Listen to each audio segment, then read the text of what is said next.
Facelifty sú bežnou súčasťou života každého auta a zvyčajne presne vieme, čo dostaneme. Trocha iné svetla, jemne upravený nárazník, nové disky a v podstate hotovo. Lenže nie je tentokrát, pretože toto nie je obyčajný facelift a hlavne toto nie je obyčajné auto. Hovoríme o aute, ktoré mnohí bez váhania označujú za najlepšie auto na svete. Toto je Mercedes-Benz triedy S modelového roku 2026 a podľa Mercedesu ide o najrozsiahlejšiu modernizáciu jedného modelu za celých 140 rokov histórie značky. A presne preto je tento facelift taký zaujímavý. Pretože toto nie je len modernizácia jedného modelu. Toto je manifest toho, kam sa luxusné autá budú uberať v nasledujúcom 10-ročí. Až 50% komponentov je totiž úplne nových alebo výrazne prepracovaných. A to sa už nebavíme o facelifte v klasickom zmysle slova. Toto je skôr nový automobil ukrytý v známej siluete. Na prvý pohľad však trieda S nešokuje. A to je úplne zámerné. Trieda S nikdy nemala kričať.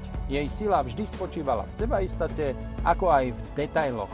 Začnime dizajnom. Predná časť prešla najväčšími zmenami, ale stále rešpektuje DNA modelu. Toto konkrétne auto je vo verzii AMG Line, ktorá pôsobí o niečo dynamickejšie, no stále extrémne elegantne. Dominantou je nová maska chladiča, ktorá je teraz o 20% väčšia. Narástla do šírky aj výšky, no proporcie ostali zachované. A to je pri triede S kľúčové. Tu sa nesmie nič pokaziť. Veľkou novinkou je jemné podsvietenie masky, ktoré je ukryté priamo v chromovom ráme. Nie je to efektné svetlo pre sociálne siete, je to decentný a takmer neviditeľný detail, ktorý si všimnete až večer. A práve vtedy pochopíte, prečo je to trieda S. Medzi horizontálnymi lamelami nájdeme drobné chromované hviezdy, nenápadný podpis Mercedesu. Tradičný dizajn ostáva, no zároveň cítime, že toto auto už patrí do novej éry. Podsvietená je aj trojcípá hviezda na kapote. Je to odvážnejší krok než predtým, ale stále to má ďaleko od prehnanej okázalosti. Najväčšou zmenou sú však predné svetlá, sú vyššie, organickejšie a nesú svetelný motív trojcípej hviezdy, podobne ako je tomu u novej triede E. Otázka vkusu? Určite, ale technicky ide o absolútnu špičku. Trieda S dostala najnovšiu generáciu Digital Light. Používa novú microLED technológiu a výsledkom je o 40% jasnejšie svetlo s extrémnym dosvitom až 650 metrov. A zároveň tieto svetlá dokážu premietať informácie priamo na vozovku. Ale nie je to kvôli efektu, ale kvôli tomu, aby zvyšovali bezpečnosť samotnej jazdy. Nové sú aj disky kolies, od elegantných až po agresívne AMG dizajny. Zaujímavé sú aj nové až 50-lúčové kolesá, vyrábané vysokotlakovou technológiou, ktorá umožňuje jemnejšie detaily bez kompromisov v samotnom pevnosti disku. A tento lak je to čierna metalíza s pravými sklenenými časticami, ktoré vytvárajú jemný, luxusný, trblietavý efekt. Je to efektné, ale nie prvoplánové. A opäť je to niečo, čo si všimnete až po chvíľke. Z bočného profilu sa trieda S mení asi najmenej, a to je dobré. Ide o predĺženú verziu s klasickou trojpriestorovou siluetou, ktorá sa za posledné dekády stala ikonou luxusných sedanov. Aj tu sa však objavujú nové detaily. Napríklad zdvojené kamery v spätných zrkadlách aj na bokoch karosérie. A tie nie sú tu iba pre parkovanie, sú základom novej generácie asistenčných systémov. Vrcholom je Mercedes-Benz Drive Assist Pro. Systém, ktorý umožňuje takmer plnohodnotnú autonómnu jazdu z bodu A do bodu B. V tomto prípade však musíme povedať, že autonómna jazda je momentálne pre triedu dostupná iba v Číne.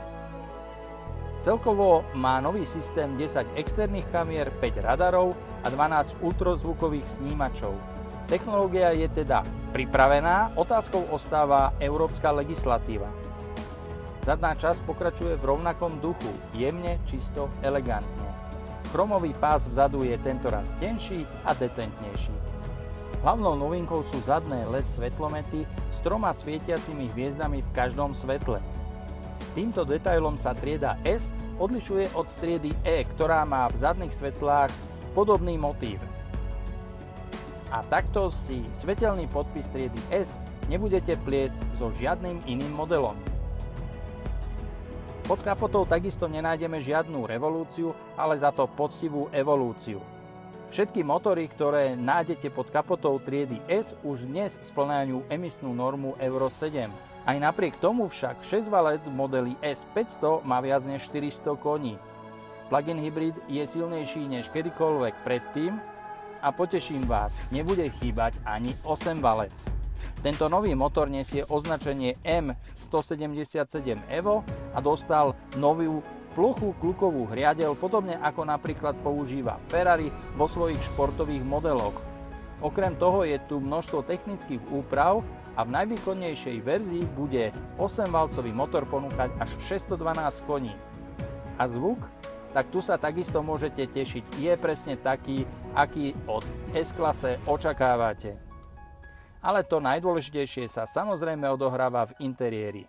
Trieda S bola a vždy bude meradlom luxusu. A práve tu urobil Mercedes asi najväčší skok.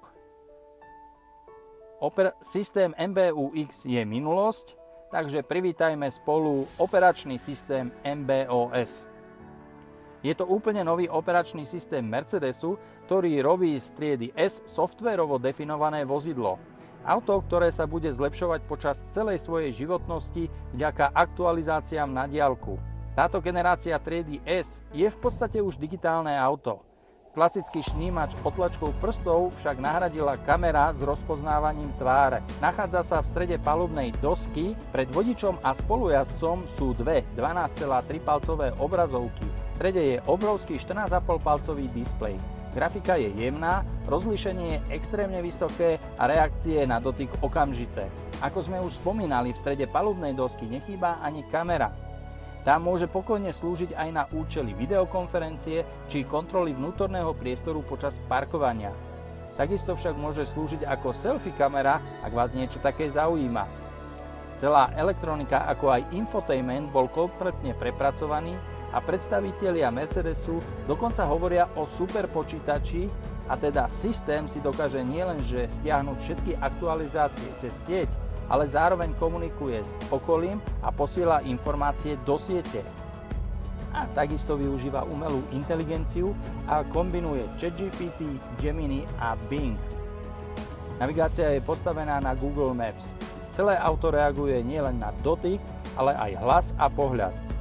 Palubná doska je úplne nová, modernejšia, viac digitálna, mierne inšpirovaná modelom EQS, čo však niektorí môžu kritizovať, ale dajte nám vedieť do komentárov.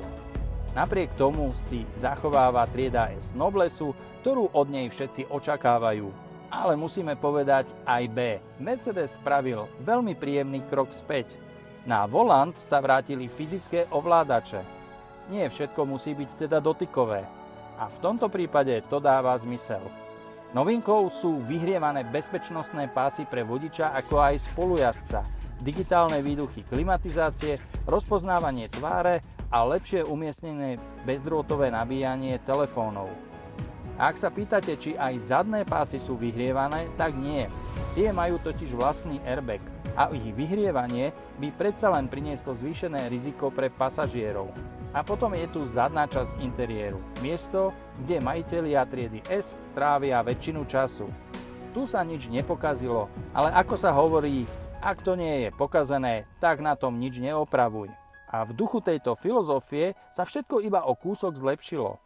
Masážne, vyhrievané a ventilové sedadlá vás obopnú a nechajú vás spokojne spať počas celej cesty. Dotykové obrazovky MBOS v zadných operadlách majú tentokrát uhlopriečku až 13,5 palcov a môžete cez ne uskutočňovať videohovory, prípadne sledovať internet alebo zrovna si pozerať YouTube.